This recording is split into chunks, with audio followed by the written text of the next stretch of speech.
I know, I don't know if Chris needs us to.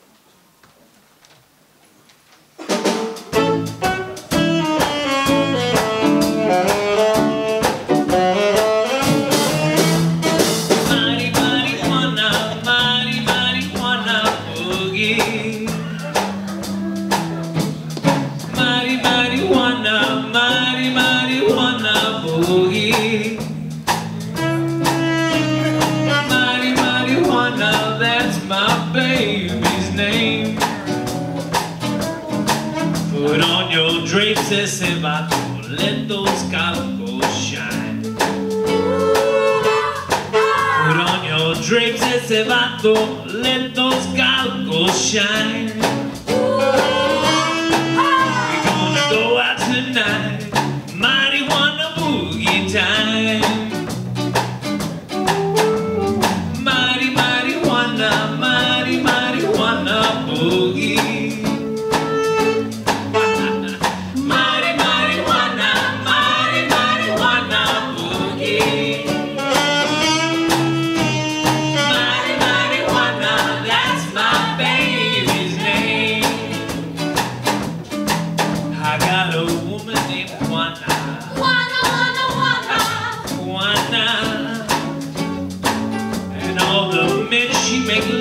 They call her Marijuana.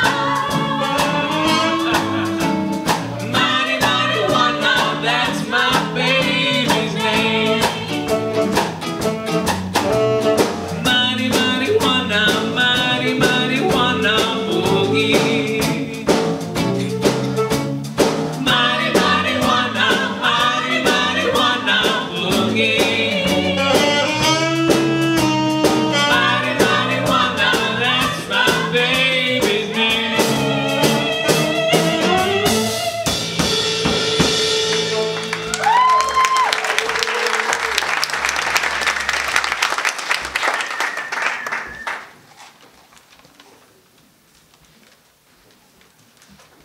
Guachamos, pachucos, los vatos, the dudes. Street corner warriors who fought and moved, like unknown soldiers in wars of their own. And Pueblo de Los was their battle zone. From Sleepy Lagoon to the Zoot Suit Wars, when Marines and sailors made their scores, stomping like Nazis on East LA. Pero sabe qué? That's later in the play. Let's pick it up in prison. We begin this scene inside the walls of San Quentin. All right, boys, lock up.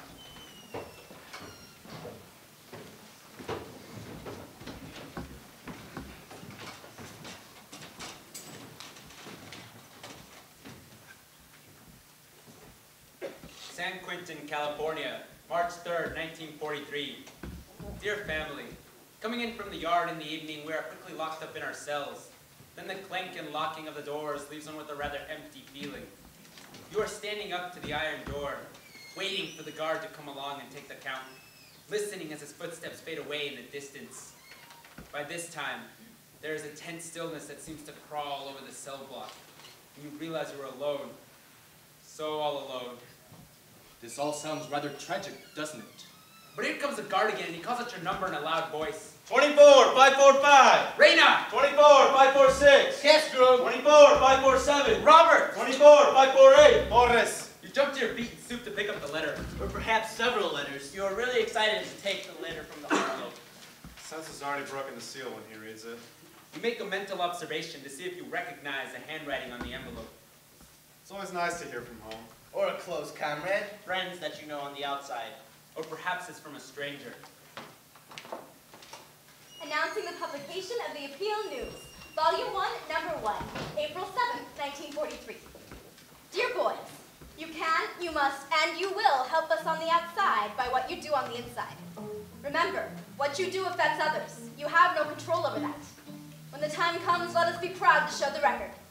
Signed, your editor, Alice Bloomfield. April 10th, 1943. Dear Miss Bloomfield, I've discovered from my wife that you're conducting a door-to-door fundraising campaign in Los Angeles. She doesn't want to tell you this, but she feels bad about the whole thing. It's not our custom to go around asking for money. Dear Smile, of course I feelings. I don't want my wife begging. It's not begging, it's fundraising. I don't care what you call it. If that's what it takes, then count me out. All right. If your wife really doesn't want me to bother her, I won't, okay?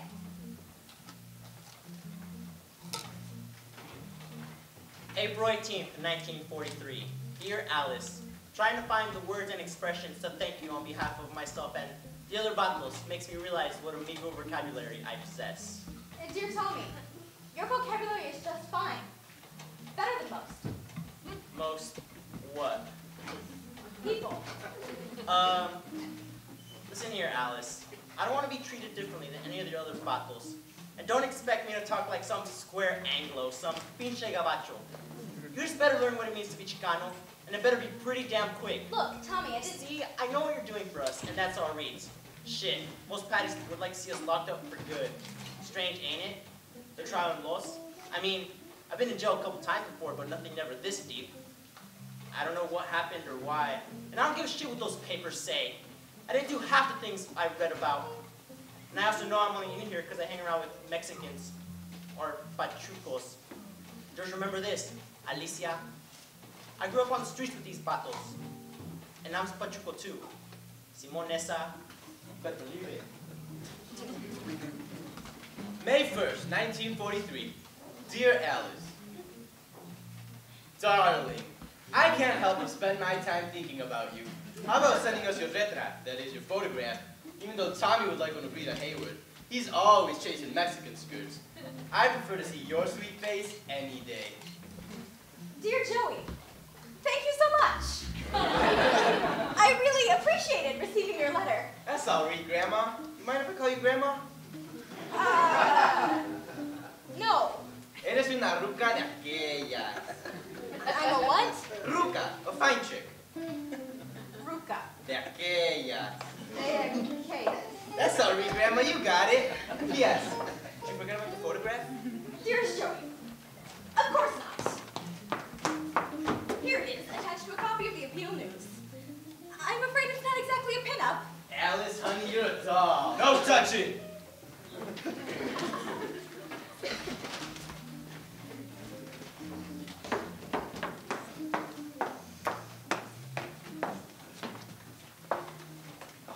The Appeal News, Volume 1, Number 3, May 5th, 1943.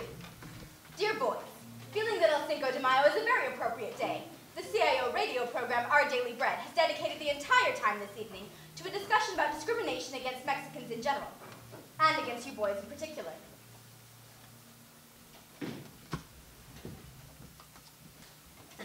May 17th, 1943. Dear Miss Bloomfield, I understand you're coming up to Q this weekend, and I would like to talk to you in private. Can you arrange it? Yes, I can. What can I do for you, Henry? For me, ni madre. I don't understand. I wanted you to be the first to know, Alice. I'm dropping out of the appeal. You're what? I'm bailing out, dropping out of the case, see? Henry, you can't. Why can't I? Because you'll destroy the whole case. How can we ask the public to support us if we can't present a united front? That's your problem. I never asked for their support. Just count me out. Henry, please think about what you're saying. If you drop out, the rest of the boys will probably go with you. And what about George? And all the people who've contributed their time and money over the past few months. You can't just quit on them. Oh no? Just watch me. Henry, if you felt this way, why didn't you tell me so before? Why didn't you ask me?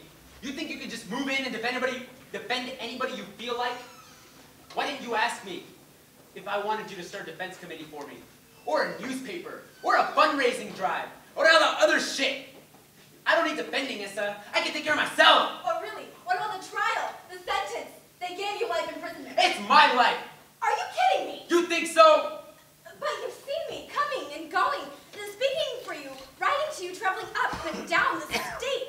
You must have known I was doing it for you. Nothing has come before my involvement, my attachment, my passion for this case. My boys have been everything to me. My boys? My boys? What the hell are we? Your personal property? Well, let me set you straight, lady. I ain't your boy. You know I never meant it that way. You think I haven't seen through your bullshit?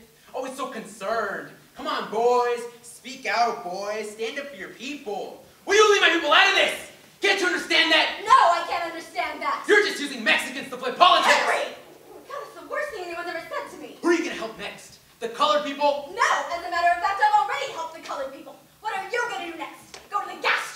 What the hell do you care? I don't! Then get the hell out of here!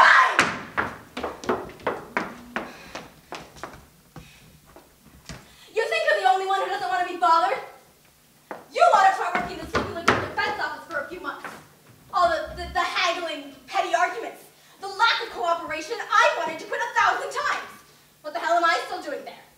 They're coming at me from all sides. Oh, you're too sentimental and emotional about this, Alice. You're too cold-hearted, Alice.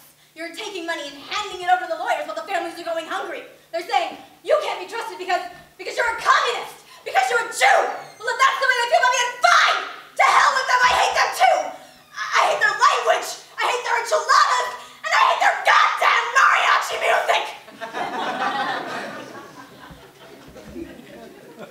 All right. Now you sound like you mean it. I do. Okay. Now we're talking straight. I guess I have been sounding like some square catty chick. But you know, you haven't exactly been Mr. Cool yourself. Yes, say. So let's say we're even, Stephen. Fair enough. What now? Why don't we bury the hatchet? You know what I mean? Can I tell George to go on with the appeal? Yeah.